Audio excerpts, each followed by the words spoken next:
Today on videos I can't believe I didn't make 15 years ago, it's Transformers Animated Jazz. Yes indeed, TFA Jazz here was a sickeningly slick iteration of the Autobot whose gig was already the cool one, oozing a calm confidence in every frame and juicing the Elite Guard swag factor by at least 1,000,000,000%. And his toy was a pretty late in the day animated pickup for me, so like early 2010, which is lifetimes ago now, but at the time it felt like the heat had dissipated enough to make a review a waste of time. Unlike now, apparently. So here I go again, picking up my younger self's slack. It's fine, Animated's vintage now. But first, a quick word about Thunderclash Gets It Together! So TF Nation 2025 is creeping up, and this year marks the third installment of the Thunderclash saga, an excellent charity fan comic all about the wacky adventures of the Turbo Masters. This is such a wonderful community collab, bringing together some super talented artists and writers, all doing it for the love, plus bonus cover art from the legendary Don Figueroa. What? All proceeds go to Mary's Meals via Toy Thew, so check the link in the description, buy the comic on digital, or pre-order your super limited physical copy for pickup at TF Nation. Thunderclash Gets It Together! 100% fan-made, 100% for charity, 100% awesome-stacular!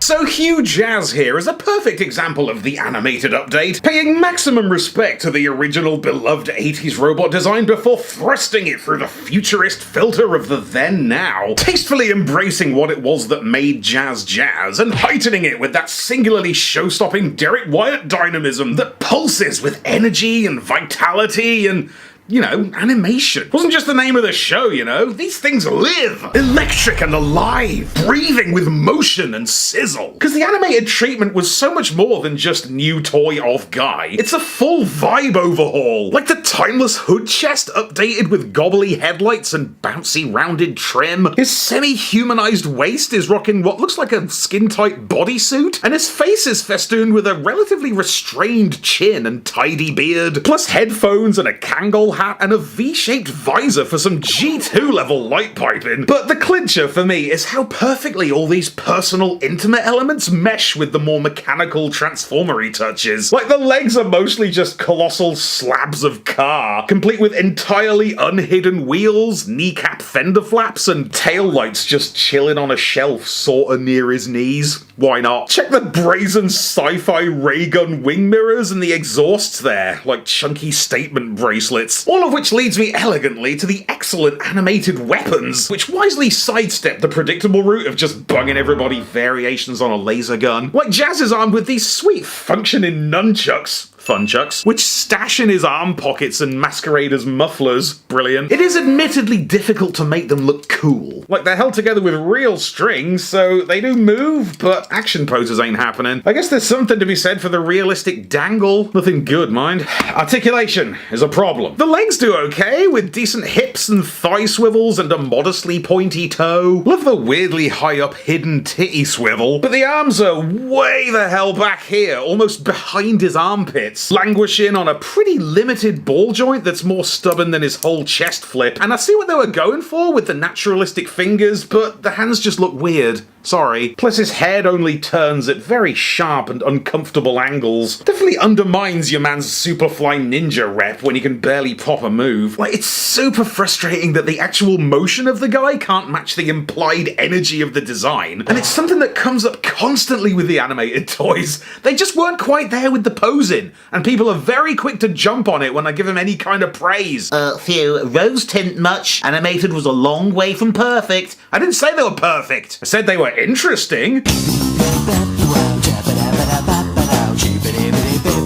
Transformations are mega tradish, flip and swish. You just snuggle the arms underneath like any car former ever, and then let the humongous shins take care of the rest. And ain't this the most gorgeous feast of gorgeousness you've ever seen? Check it out, all sumptuous curves and sexy swerves. It's a surprisingly tight and compact customer, and I just love the classic Cadillac-alike bodywork and retro future touches. like it's from the 1950s and the 2050s. There's definitely effort and affection in here. Like, this looks like something Jazz would choose. It works a treat with his signature stripe. The nunchucks make such sweet side-mounted quadrupipes. The wheels are so intricate, they almost look like they got spokes. And again, the arches are extremely extra. Check out the real lights, all proud and pointy, nestled in their wedges. And I really love the juxtaposition of the hard black tinted windows versus the wide open headlights with kindly eyelids, like a smidge of vulnerability behind the visor. Bit of a drag that he's so plainly visible on the underside, like a friggin' RPM. But we can weather it. And that's kind of it for Jazz. Just a solid enough, if allowably flawed $11.99er that justifiably leans on its irresistible visuals. It's perhaps not as ambitious a toy as, say, Blur or Oil Slick, but it's a safe pair of hands, and I'm into it. So no surprise that it came back for a couple of repaints. Real nerdy-ass deep cuts and all, you know, for the real ones, such as a Stunticon set and Jackpot. So this lad was a 2013 BotCon subscription service exclusive figure, decked out in delicious yellow and black and, like, terracotta, taking cues from his Action Master namesake, who seems to be locked in an ongoing battle with Ricochet for title of go-to Jazz repaint, and he wears it exceedingly well, bringing an unconventional edge that seems to tip him over from confident to cocky. You wipe that DreamWorks smirk off your face, mister. Hey, at least his head lines up. That's pretty much it. Same toy, new head, new colours. It's a repaint, you get it. Ooh, Jazz but black.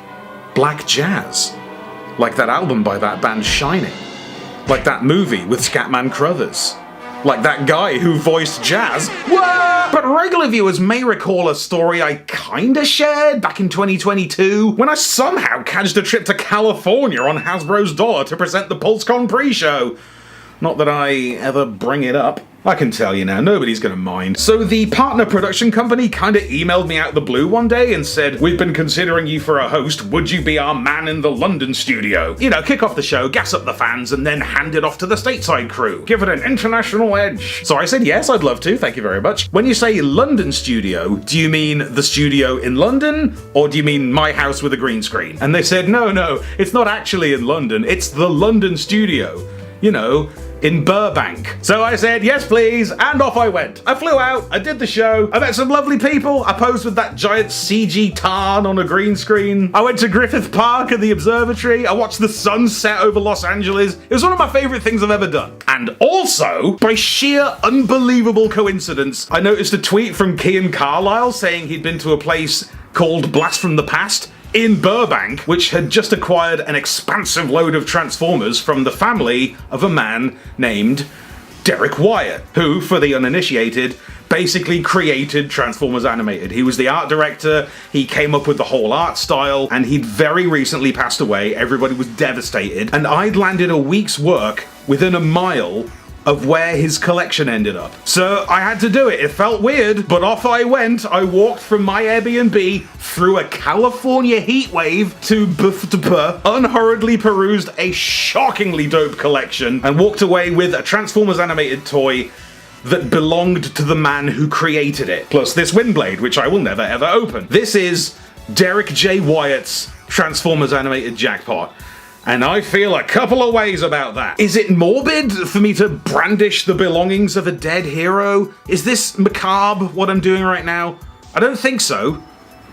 Part of me thinks so. But I've questioned this to the ends of the earth, and where I've landed is, I think Derek would be okay with it. Because I'm gonna treasure this thing as long as I live, or at least as long as I'm doing Transformers, which is probably the same thing. And I think Derek would want his creation to be in the hands of somebody who gives a shit. I am beyond blessed to own this toy, and to have had the stars align in such a way that allowed me to own this toy. You might say, I've hit the Transformers Animated Jackpot. Weird. Anyway, thanks for listening, hope that wasn't too strange. Catch you on the flip.